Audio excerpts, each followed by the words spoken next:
What should we do to protect and restore our diminishing tree canopy?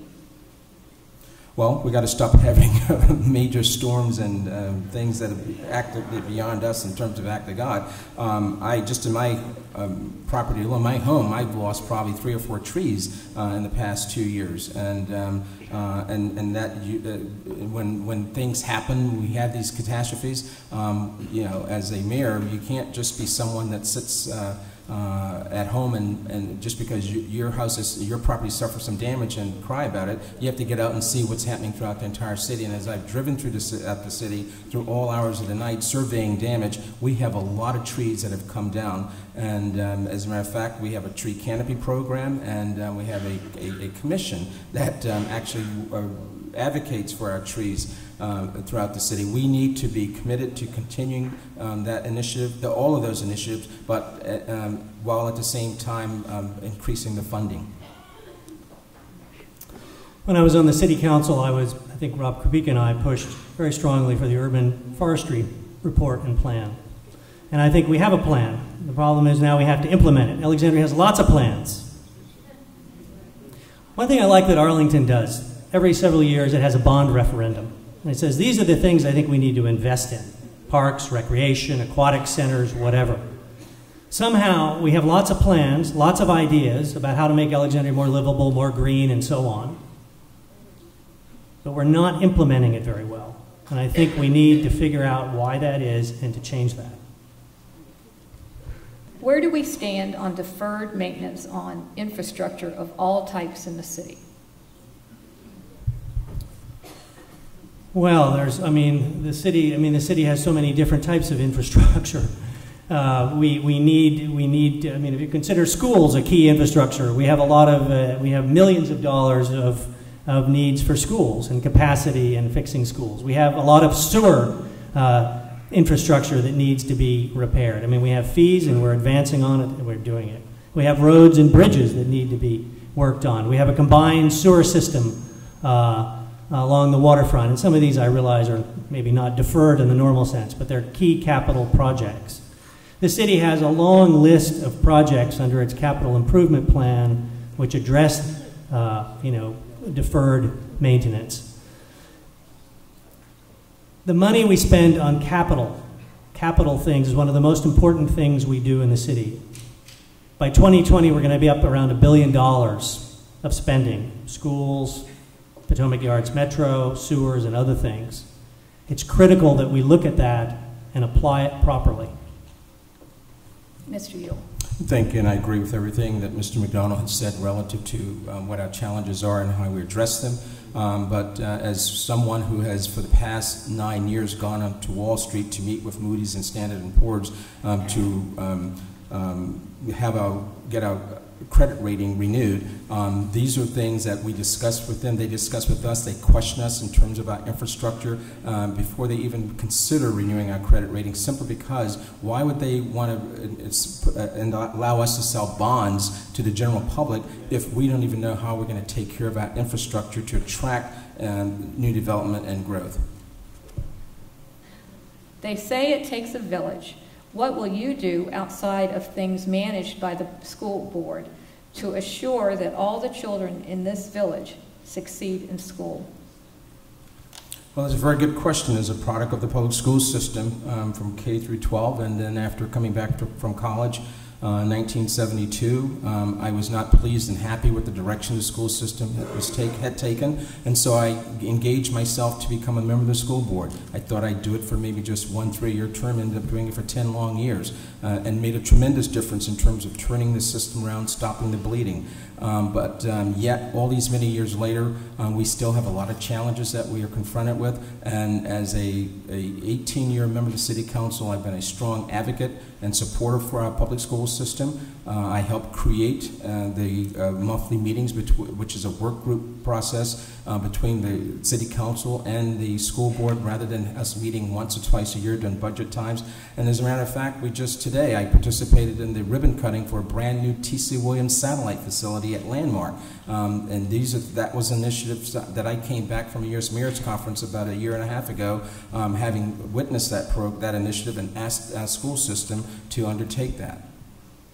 Well, clearly one of the issues that we have to address immediately is crowding. We're having an enormous increase in student population that somehow we weren't planning very well, so we need to address that. The city funds the school system. I think we need to come up with perhaps another way of funding, another more shared revenue stream. I think we need to support the school systems in their need. And obviously one of the things the city council can support is work outside of the schools with teachers, with students and their parents and the families. A lot of the issues that we need to address don't even happen in the schools. They happen tangential to the school. Thank you very much. If I thought that Moody's could tell us how to run Alexandria, well, then I guess we could have looked back in time and seen all the good advice. Moody's doesn't know what goes on the ground. They just see a lot of wealthy taxpayers and they figure, well, you're going to be able to pay that bill. We need to do a job ourselves. Development is only good if it improves the quality of lives of those who live and work in Alexandria. We're a small land base and the opportunities for sustainable growth are limited. We have to get a lot smarter with what we are doing or we're going to end up with our own version of the fiscal cliff. I think people recognize that we're going to pay a significant amount of property taxes. But what we all want is a good return on our investment. I think we can do much better than we have been doing, and we can do it in a much more collaborative way. I think it's essential. It's time to put on the city council people with different perspectives who will address these issues with a fresh perspective. I'm running to make these major changes in government. We need to plan for development and growth in a much more careful and comprehensive way. Development in Alexandria should not be the cart leading the horse. Revitalization should be clearly beneficial and sustainable. And everybody should agree that we're moving in the right direction. Transit, schools, parks, affordable housing, we're all behind the 8 ball on a lot of these very key livable attributes of the city. We need a more transparent government. Tons and tons of meeting does not mean that we're listening or that people are being listened. They're getting exhausted for sure, but that doesn't mean that new ideas are coming out, alternatives are being considered. I personally want to see that we become a much greener city, and I mean that in the broadest sense of the word, from trees and parks to recreation to aquatic centers, and invest. We're a modern urban city. We need to plan that way. We need to think of ourselves as growing, but we need to grow carefully, and we need to add the attributes that make us great. Are we better off than we were 9 years ago? I'm not sure. Look at BRAC and all of the other projects. My name, if you haven't known it, is Andrew McDonald, and I'm running to become Alexandria's next mayor. I'm running because we need an independent voice in a critical leadership position, someone who will listen to the community, ensure that we tackle problems in a more thoughtful way with a longer-term view. I will bring a fresh perspective to the critical challenges facing this city. I hope you will vote for me. First and foremost, again, thank you all for being here. This has been very good for not only myself and Ms. McDonald, but for all of you in the public to witness the difference between the two gentlemen that are running for mayor. I am a lifelong resident of this city, and for the last 18 years, 9 years on city council and the last 9 as mayor, I have provided strong leadership, proven leadership. As a matter of fact, all of us should be very proud of everything that we have been doing in this city, despite the challenges we face, and a lot of hard work moving forward and things we need to do, but working together we can achieve and move this city forward. We have accomplished an awful lot, from the Woodrow Wilson Bridge to Pratt & Trademark headquarters. We've increased over 15,000 jobs in this city in the past 18 years. And Alexandria's a well-run city in terms of its financial stability, a double AAA bond rating. Cities across America would love to have what we have. As I travel, not only throughout the state, not only around the country, but around the world, and when I mention that I'm from the city of Alexandria, people say, oh my God, what a beautiful city. You guys do everything right. And you know what? We do it right. And we do it right despite what a few people may say, that everything is wrong, the sky is falling. But you know what? If it were falling, then we would probably be hearing more citizens raising their voices. But I am proud of all the accomplishments that we've made, from not only building new schools, a public safety facility, a new fire station. We have a ribbon cutting for another fire station on the West End that will take place in a couple of weeks.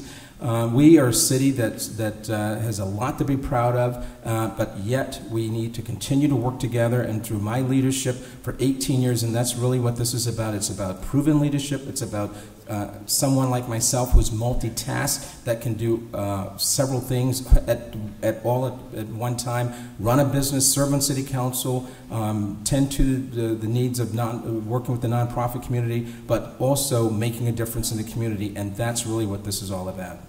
Thank you. Now we can